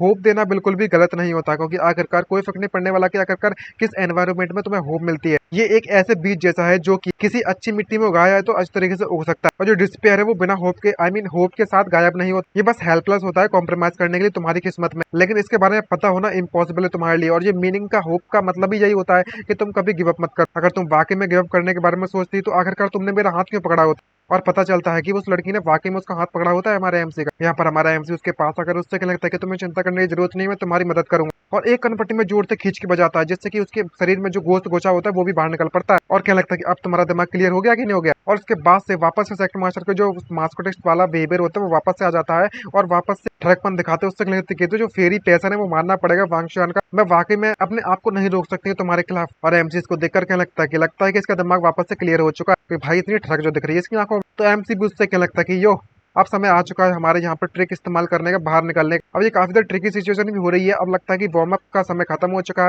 और अब समय है भाई साहब तबाही मचाने। और तभी वहां पर कई सारे गोश्त आ जाते हैं तो एक धमाका दिखाया जाता है, और उस धमाके के साथ चारों तरफ से हमारे एमसी और यंग जो को घेर लिया जाता है, जिसको देखकर वो सरप्राइज होती है। उससे क्या लगता है कि मास्टर सुइचंग अब हमें क्या करना चाहिए, यहाँ पर कुछ ना कुछ तो गड़बड़ जरूर है। यहाँ पर कोई भी वाटर मिस्टी लेक नहीं है, ये तो सभी के सभी वैंगफुल स्पिरिट से भरा हुआ है वुमेन्स की। और मुझे देख सकते हो सारे के सारे जो मेरी सोल एब्जॉर्बेशन टेक्निक है, इससे पता चलता है कि सारे के सारी जो आत्माएं हैं वो सिर्फ और सिर्फ फॉर्मर हेड के मिस्ट्री साइड के फॉर्मर हेड से बनी हुई है, और उनके अंदर कितनी ज्यादा रिसेटमेंट है जिससे मरने से पहले बन पैदा हुई, और उनकी सोल्स को मास्टर के द्वारा कलेक्ट कर लिया गया और इस लेक में फेंक दिया गया। उनकी जो ऑब्सेशन थी इसे रिजॉल्व करने के लिए वह सभी के सभी लोग यहाँ पर ट्रैप्ड हो चुके हैं और रिबॉन्ड नहीं हो सकते, और उनकी जो रिसेटमेंट है वो स्काई हाई है, और कोई भी इसके अंदर घिसता है तो कोई भी वापस नहीं लौट पाएगा, और उसकी सोल को पूरी तरह से डाइवर्ट कर लिया जाएगा इनके द्वारा। इसको देखकर एमसी उससे कहता है कोई फर्क नहीं पड़ने वाला कि यहाँ पर क्या चलने वाला, लेकिन तुम्हारा जो मास्टर है वो डेफिनेटली इसके बारे में पता था। तुम डायरेक्टली बाहर जाकर उनसे पूछ सकते हो ना उसके बारे में। तभी एक पावरफुल स्पिरिट उसकी तरफ बढ़ने लगती है उसे पकड़ने के लिए, तो हमारा एमसी उसके हाथ को पकड़ उसे दूर फेंक देते हैं। वो एमसी नहीं होते, लेकिन हमें पता चलता है जो यंग यू है, और उससे कहते हैं कि तेरी हिम्मत कैसे है मेरे प्यारे को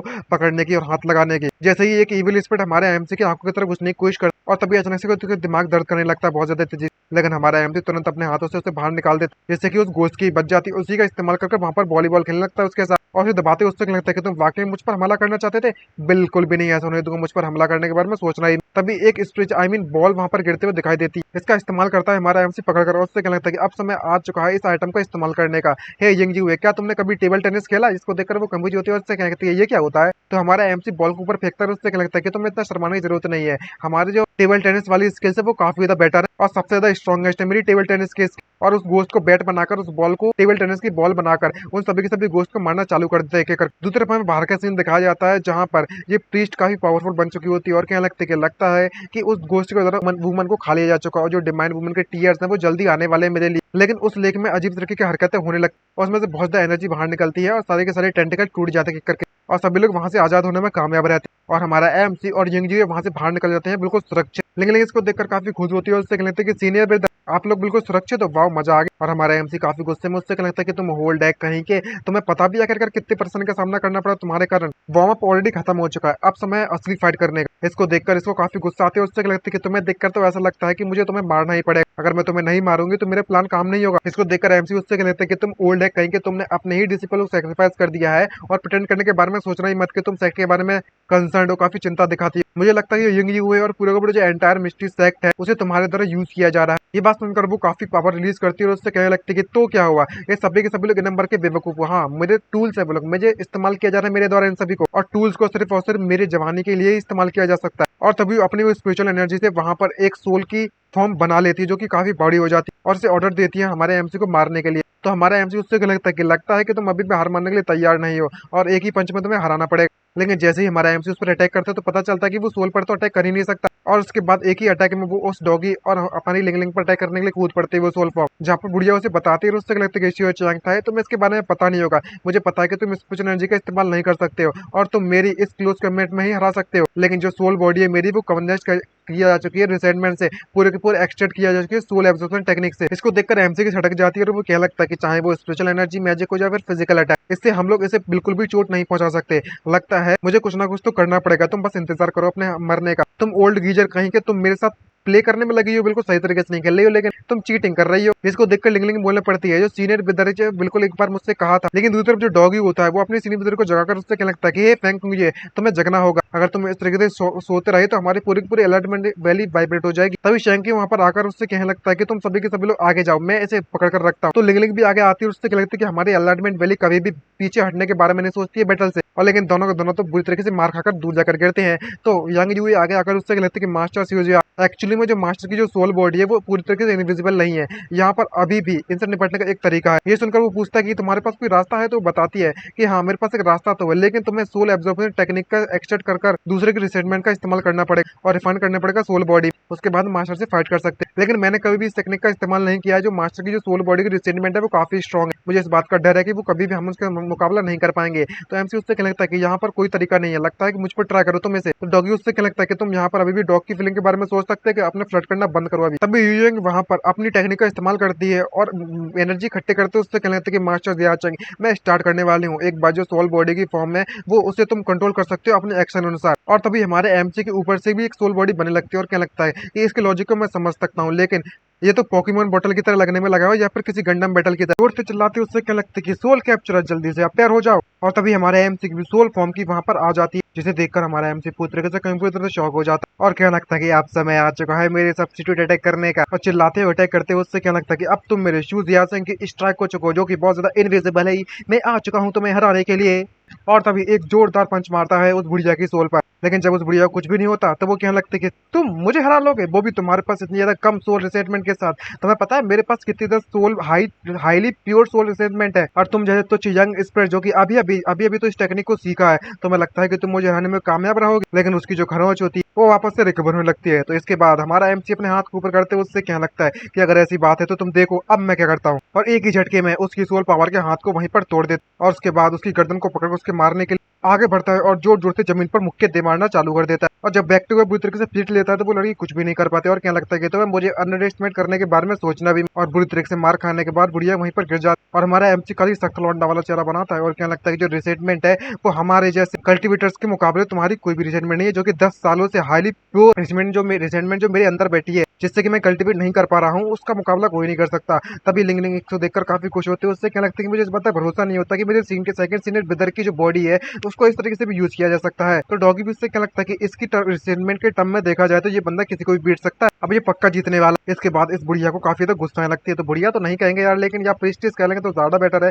तो प्रीस्टिस को काफी गुस्सा आती है और उससे क्या लगता है कि जाओ और उन सभी को मार। और आसपास की जितनी भी रिसेटमेंट वाली इविल स्पिरिट्स होती है जो कि उस लेक से निकलती है, वो सभी के सभी उसे फॉलो करती है और वो कहने लगती है कि मैं यहाँ पर सारे की सारी एंटायर प्यामा लेक की रिसेटमेंट को एब्जॉर्ब करने वाली हूँ। और उसके बाद उसकी जो सोल फॉर्म होती है उसको एब्जॉर्ब करने के बाद मजबूत बनती जाती है और क्या लगती है कि आखिरकार तुम मेरी अपनी रिसेटमेंट से तो मुझे हरा सकते हो, लेकिन तब क्या करोगे जब जहां पर इतनी ज्यादा काउंटलेस लोगों की रिसेटमेंट होगी मेरे को पावरफुल बनाने के लिए। और इतना पावरफुल अटैक झेलने के बाद हमारा एमसी भी काफी कमजोर महसूस करता है और उससे कहने लगता है कि इसे देखकर तो ऐसा लगता है कि तुमने कई सारे लोगों को हरा दिया है और कई सारे लोगों को बहुत ज्यादा हार्म पहुंचाया है, जिससे कि इतने ज्यादा ऑब्जेक्ट हो चुके हैं, जिसको देखकर वो प्रीस्टिस अपने ही एक सोल फॉर्म को तबाह कर दिया। उससे क्या लगता है कि अगर मैं मेरी अटेंडेंट ब्यूटी के लिए अगर इन्हें मुझे सेक्रीफाइस करना पड़े तो मैं वो भी करने के लिए तैयार हूँ। और इस बात पे तो उन्हें प्राउड होना चाहिए और एक सोल को एक स्पेयर बनाकर हमारे एमसी की तरफ शूट कर देते। तो एमसी उसे डॉज करते हुए उससे क्या लगता है कि तुम ओरिजिनली देखा है तो मैं तुम्हें यहाँ पर छोड़ने वाला था क्योंकि इंडियन यूओ के मास्टर होने के नाते, लेकिन अब बिल्कुल भी अननेसेसरी लगता है ये मुझे। लेकिन जो तो मानने के लिए तैयारी नहीं है प्रीस्टिस और कहने लगते है कि तुम यहाँ पर मुझे नहीं हरा सकते। तभी एमसी काफी गुस्से में आते हैं, उससे क्या लगता है कि ये मेरा पहली बार है जब मैं इस मूव का स्टाइल का इस्तेमाल करने वाला हूँ और इससे मैं काफी ज्यादा अनफेमिलियर हूँ, तो जरा देखते हैं कि ये कितनी तरीके से काम करता है। जिसको देखकर पीछे से यूए चिल्लाते उससे क्या लगता है कि मास्टर की जो सोल कैप्चरिंग टेक्निक है वो काफी पावरफुल है और इसके जबकि अब एंटायर पयामा लेक के सोर्स को ऑब्जॉर्व कर लिया है तो इसे जीतना काफी डिफिकल्ट होने वाला है। तो एमसी उससे क्या लगता है कि मुझे पता है कि अगर हम इसे हराना चाहते हैं तो हमें सिर्फ और भी स्ट्रॉन्गर रिसेटमेंट की जरूरत पड़ेगी। और अपने हाथ को ऊपर करते उससे क्या लगता है कि ये यूए बस थोड़ी देर और तुम संभाल लो, बाकी को मैं देख लूँ। और जोर से चिल्लाते उससे क्या लगता है कि जो लोग 9 बजे से 9 बजे तक काम करते हैं 6 हफ्ते तक 7 दिन में से ऑफिस वर्कर, वो स्टूडेंट जो कि हर दिन पढ़ते रहते हैं, उन लोगों की जो रिसेंटमेंट है वो मुझे आ जाओ, मुझे रिसेंटमेंट दो अपनी। उसके बाद लिंगलिंग और उसका सीनियर ब्रदर दोनों हाथ उठा देते तो वो कंफ्यूज होते, क्या लगता है कि मैं अजीब सा महसूस क्यों हो रहा है, मैं अपने हाथ उतारना चाहती हूँ। हूँ। और पूरे के पूरे कंटेंट में बिल्कुल ऐसा ही होने लगा और सभी लोग कंफ्यूज होते हैं कि क्या हो रहा है। जहाँ तक कि हमारे एमसी के ओरिजिनल वर्ल्ड की रियल वर्ल्ड होता है ना, यहाँ से आया हुआ ट्रांसलेट होकर वहाँ के जो ओरिजिनल वर्कर्स और स्टूडेंट होते हैं वो भी अपना हाथ उठा देते हैं और अलग अलग मांगास के हीरोज भी अपना हाथ उठाते हैं। उससे क्या लगता है कि ये अजीब से महसूस क्यों होने में लगा हुआ है। ये आपको अगर याद आ रहा है ना ये कुछ डुप्लीकेट सीन, तो बताना मुझे कमेंट करके जरूर। और जब बहुत मात्रा में रिसेटमेंट इकट्ठी होने लगती है तब हमारा एमसी उसको एक बहुत बड़ा गोला बना लेता है और क्या लगता है कि ये तो काफी अच्छा हुआ। अब जबकि मेरे पास कलेक्शन हो चुका है इतनी ज्यादा पावरफुल रिसेटमेंट का, चलो देखते हैं कि अब तो मैं कौन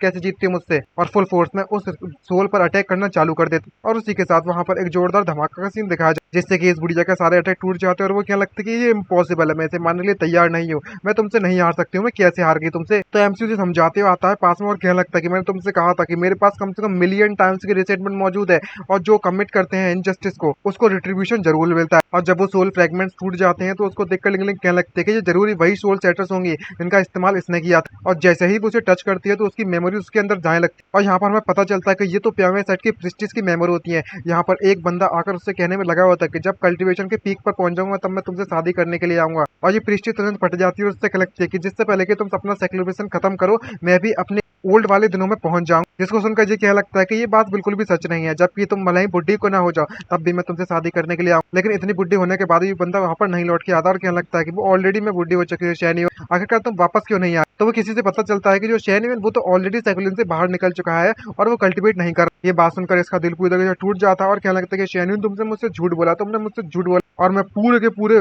समय पर अब इटर्नल यूथफुल की टेक्निक का इस्तेमाल करने वाली हूँ। और मैं हमेशा से प्याऊ सेक्ट में इतने समय से यहाँ पर रहने में लगी हुई थी और मैं सेक्रीफाइस करने में लगी थी कई सारे सेक्ट मास्टर को ताकि सेवन लीफ गंड्रम का इस्तेमाल कर अपनी जो यूथफुल अपीयरेंस उसे मेंटेन कर रख सकूं। मैं बिल्कुल भी हार नहीं सकती। ये बात सुनकर हमारा एमसी उससे क्या लगता है कि अब मुझे समझ में आया कि ये जिन यू है ये न्यू है वो इतने तो ऑब्जेक्ट क्यों है, इतने तो प्यार लगता है कि ये फैमिली का ट्रेडिशन चलते हुए आ रहा है, इसका पूरा खानदान से ऐसा ही हो रहा है। ये बात सुनकर सिनेप आकर उसके पास उससे कहने लगता है कि मेरे पास यहाँ पर एक बात है जो मैं तुमसे कहना चाहता हूँ कि आखिरकार तुम अपनी यूथफुल ब्यूटी को इतने ज्यादा मेंटेन करने के लिए इतनी दूर तक चले गए, लेकिन तुमने अपने आप को एक्सपोज करने के लिए ताकि तुम एक्सपोज ना हो दूसरों के सामने तुमने ओल्ड एज का बहाना बनकर सामने आई। ये सुनने के बाद वो उससे कहने लगती है कि तुम्हें बिल्कुल भी समझ में नहीं आ रहा है जो शैनी है उसने मेरे रिजेक्ट कर दिया था क्योंकि मैं बुढ़ी हो गई थी और इसलिए मुझे कोई दूसरा रास्ता ढूंढना पड़ा ताकि मैं हमेशा हमेशा के लिए जमा रहूं। और मैं इस बात का अंदाजा दिलाना चाहती हूँ कि वो कंप्लीटली मुझे लेकर पूरी तरह से गलत। तभी कोई उसके पास आकर उससे क्या लगता है कि तुम गलत हो इस बारे में और शैन उसके पास आकर उससे क्या लगता है कि मेरे जो ग्रेट ग्रैंड मास्टर है उन्होंने कभी भी रिजेक्ट नहीं किया तुम्हें और ना ही तुम्हारे साथ कुछ गलत किया है उन्होंने। ये सुनकर वो काफी कंफ्यूज हो जाती है और संकित मुझसे बताने लगती है कि मैं शैन यून हूँ,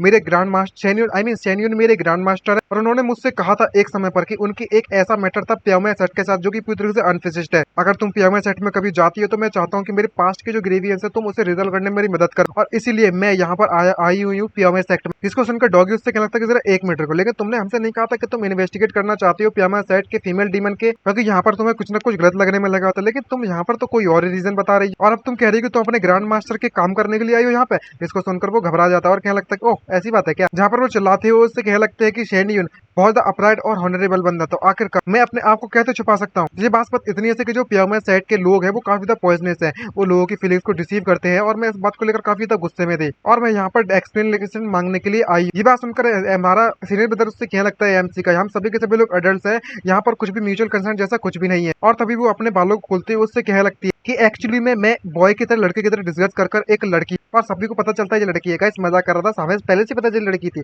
लेकिन भाई जब स्टोरी के हिसाब से समझ रहे हैं कि लड़का है तो मैंने भी आपको लड़की की तरह से बताया तो आप लोग तो वैसे समझ गए होंगे कि ये पहली लड़की है। और सभी लोग उससे कहने लगता है कि मुझे तो पता ही ऑब्वियस बात है और इसका सारा का सारा डिस्कस वही धरा का धरा रह जाता है। लेकिन जो यून यांग होते हैं वो उसको देखकर शॉक होता है और कहने लगता है कि तुम एक्चुअली में एक वुमन हो। जहाँ पर वो उससे कहने लगता है कि मेरे प्याऊ में सेक्टर में एक हैंडसम लिटिल बॉय था जिसका चेहरा वाकई में बहुत ज्यादा ब्यूटीफुल था, जिसे मैं काफी ज्यादा पसंद किया करते थे छोटे से, लेकिन बाद में मुझे पता चला कि वो एक लड़की थी जो कि लड़के के ड्रेस में फिदा करती थी, इससे कि मेरा जो डाव हार्ट है वो पूरी तरीके से टूट गया। इस बात को देखकर वो जिंगनी यांग तो भाई पूरी तरह से शॉक हो रखी हो। तो एमसी उसके पास आता है, उससे क्या लगता है कोई बात नहीं ऐसी जो चीजें हैं वो हमारे भी होम टाउन में होती रहती है। तुम कंटिन्यू को स्टोरी को आगे बढ़ा सकती हो। तुम मुझे बताओ, तुमने बताया नहीं अभी तक कि आखिरकार तुम्हारे ग्रैंड मास्टर और जो क्यूजी से जो प्रेंटिस है जो प्रीस्ट है इसके बीच में क्या स्टोरी है। तो बताते हुए उससे कहने लगता है कि जो ग्रैंड मास्टर ने मुझसे एक बात कही थी कि जब उन्होंने ट्रिब्यूलेशन को क्रॉस कर लिया था तो वो अपने आप को नहीं रोक पाए थे हेवनली थंडर से और फैमिली की तरह ले गए थे उसे रिकवर करने के लिए। और जब उन्हें होश आया तो होश आने के बाद उन्होंने उससे यही कहा था कि वो अपने बिलीफ से मिलना चाहते और एक्सप्लेन करना चाहते क्लियरली सबको। लेकिन जब वो अपने बिलफ से मिलने के लिए वापस गए थे तो वो उन्हें इस बात का पता चला कि उसकी जो बिलफ जैसे वो प्यार करते हैं वो डेमोनिक पाथ के पीछे पड़ चुकी है और इसी का इस्तेमाल करती है। और जब उसे ये बस बात का पता चलता है तो उसे लगा कि ये सारी की सारी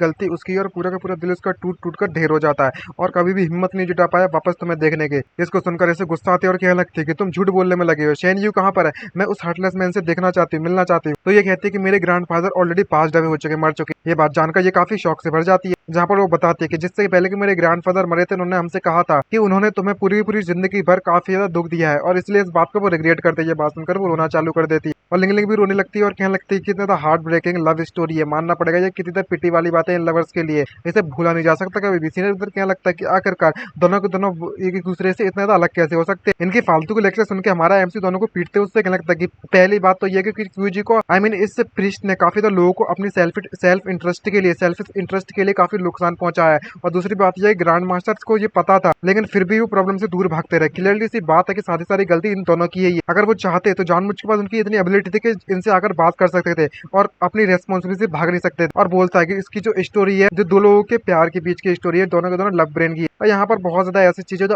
ऑब्जेस्ट हो चुके हैं। लेकिन शेनियन तुम वाकई में ऑलरेडी जा चुके हो, तुम एक्चुअली में जा चुके हो, ये कह कर वो रोना चालू कर देती है और चिल्लाती है लेकिन क्यों। और उसका दिमाग पूरी तरीके से खराब हो जाता है और कहने लगता है कि मैं भी शेनियन के साथ तुम सभी को यहीं पर मैं गाड़ दूंगी और यहीं पर मार दूंगी। तो एमसी सटक जाती है और पेड़ में एक दो जाके किक मार देती जिससे कि वो डायरेक्टली उस वाटर में जाकर गिरने लगती है। और गिराने के बाद एमसी कहने लगता है कि तुम लोगों को जो लव ब्रेन है वो वाकई में दूसरे लोगों को नहीं इन्वॉल्व करना चाहिए। मेरी किस्मत अच्छी रही कि मैं ऑलरेडी तैयार करके बैठा था और सारी की सारी आत्माओं को जिन्होंने इसने नुकसान पहुंचाया था वो सभी के सभी उसे एब्जॉर्ब करना चालू कर देती। यहीं पर इसका अंत होता है और कहने लगते कि मुझे मरना नहीं चाहते, कोई तो बचा लो। और ये यू की मास्टर यहीं पर मारी जाती है। वो देखकर वो काफी उदास हो रही होती तो एमसी से रोकता है कूदने और तभी वहां पर वो मैडेन का टेयर बाहर आ जाता है जिसको देखकर एमसी कहने लगता है कि मास्टर भले ही इसके पास इंशाल्लाह लाइफ फोर्स थी लेकिन इसकी जो डिवाइन मेजर की टीयर थी अंत में आकर इसे आना ही पड़ा और सक्सेसफुली रिफाइन कर लिया जा चुका। मास्टर ने इस पूरे के पूरे पियामा सेट को अपने अनुसार यूज किया है और कई सारे लोगों को मारा है और अब खुद भी मारी जा चुकी है इन रिसेंटफुल स्पिरिट का कारण। और ये इसकी किस्मत थी और अब सब कुछ डस्ट में धूल में मिल चुका है, धूल से लेकर बिना किसी परेशानी के हमारे एमसी ने ऑप्टेन कर लिया सेवन लिव ग्रैंडरम को। और तभी उसके जाने का समय आता है तो सेक्ट मास्टर उससे कहने लगते हैं ये काफी ज्यादा लंबी कहानी होने वाली है तुम्हारे 1000 माइल्स की और मैं भी तुम्हारे साथ फॉलो करना चाहती हूँ मास्टर सूजियांग, लेकिन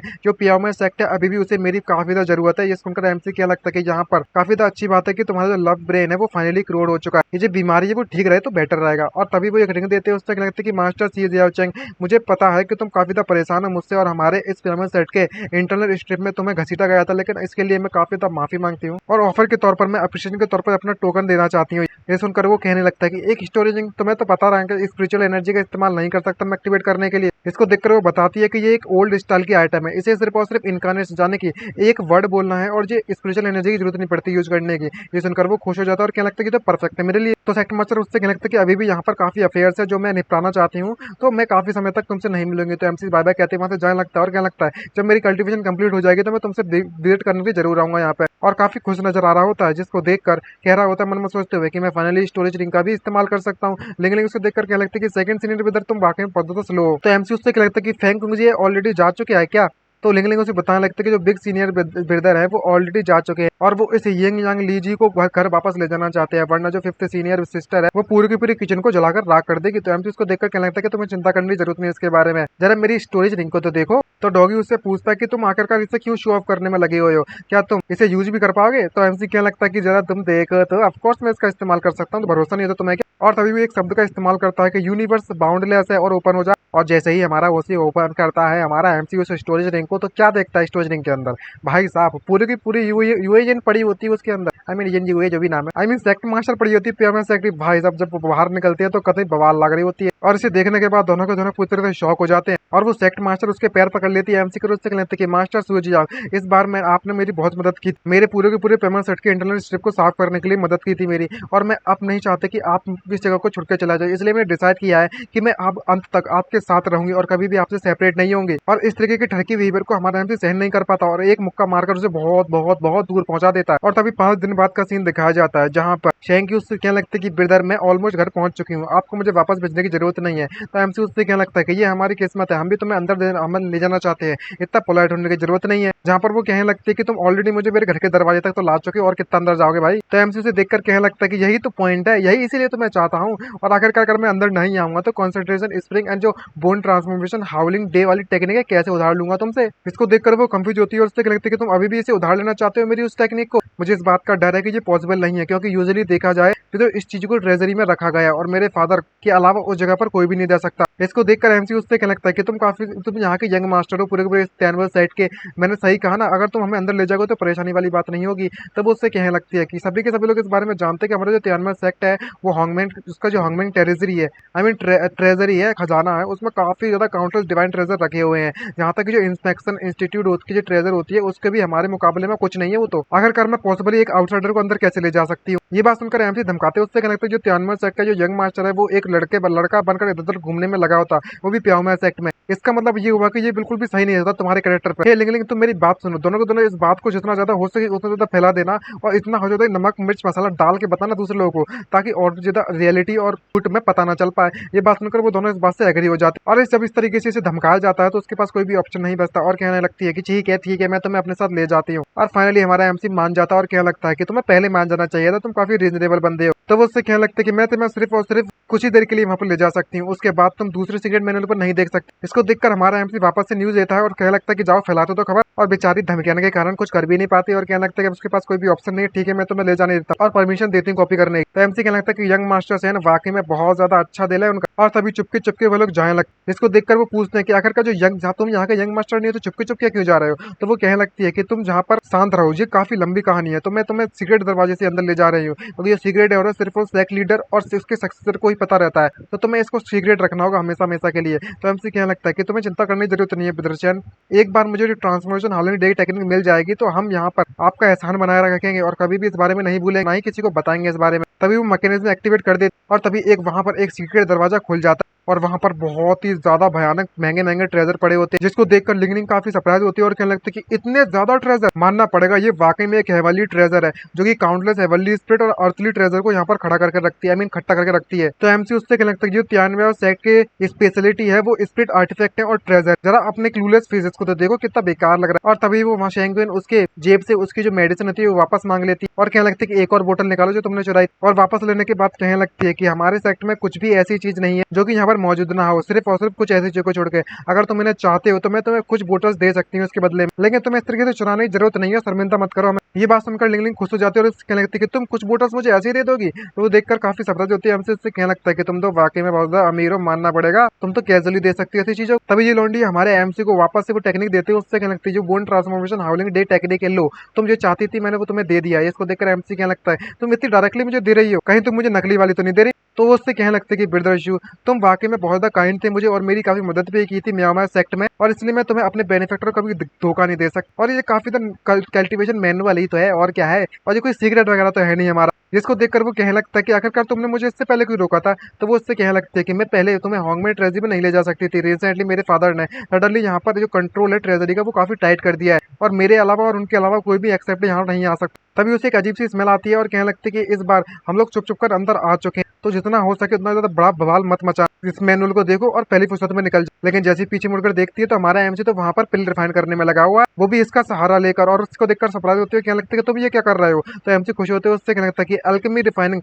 मुझे फाइनली यहाँ पर सारे के सारे मटेरियल मिल चुके हैं, तो अब समय आ चुका है कि मेरे ग्रांड स्पिरिट गैदरिंग का जो प्लान है उसे कंप्लीट किया जाए। तो लड़की उससे कहने लगती है लिंग जो यहाँ पर कंसंट्रेशन स्प्रिंग की वो काफी ज्यादा है, हम इस जगह का इस्तेमाल कर सकते हैं रिपिल रिफाइनिंग के लिए। इसको देखकर वो शौक होते कहने लगती है मैं तुमसे कहा था ना कि यहाँ पर ज्यादा बवाल मच बताना, लेकिन तुम यहाँ पर पिल रिफाइनिंग करने में लगे हुए, क्या तुम्हें इस बात का डर नहीं है कि दूसरों के इस बारे में पता चल जाए, खासकर मेरे फादर को इन्फॉर्म कर दोगी। इसको देखकर एमसी उसे शांत करते हुए उससे कहने लगता है कि तुम्हें चिंता करने की जरूरत नहीं, मैंने ऑलरेडी अपनी डोई को बाहर भेज दिया है वॉच करने के लिए। तुम यंग मास्टर तुम नहीं चाहते ना कि तुम्हारा जो लव अफेयर है म्यांमार सेट का दुनिया वालों को उसके बारे में पता चले। और मन में सोचते हुए क्या लगता है कि जो हॉन्गमैन ट्रेजरी है वो वाकई में काफी ज्यादा खजाने को इकट्ठा करके रखता है, सीक्रेट ट्रेजरी है, और यहाँ पर हर तरीके की जो पेनिकल स्पिरिचुअल एनर्जी मौजूद होगी और मेरा जो ग्रांड स्प्रिंग गैदरिंग का प्लान है वो यहीं पर कंप्लीट होगा। और भाई बुद्ध धमका देता है उस लौंडिया को। तभी 1 घंटे बाद हमें सीन दिखाया जाता है जहाँ पर लिंगलिंग फाइनली रिफाइन करने में कामयाब रहती है उस स्पेल को, जिसको देखकर एमसी खुश होता है और उससे क्या लगता है कि जो स्पिरिट गैदरिंग पेन है वो फाइनली मेरे हाथों में लग चुकी है। मेरी स्पिरिट रूट मेरी मॉडलिंग प्लान है वो फाइनली कंप्लीट होने वाला, एक स्टेप रह गया बस। और बिना किसी दिक्कत के वो तुरंत उस पिल को खा लेते और इस पिल को खाने के बाद हमारे एमसी के अंदर बहुत ज्यादा मात्रा में एनर्जी जनरेट होने लगती है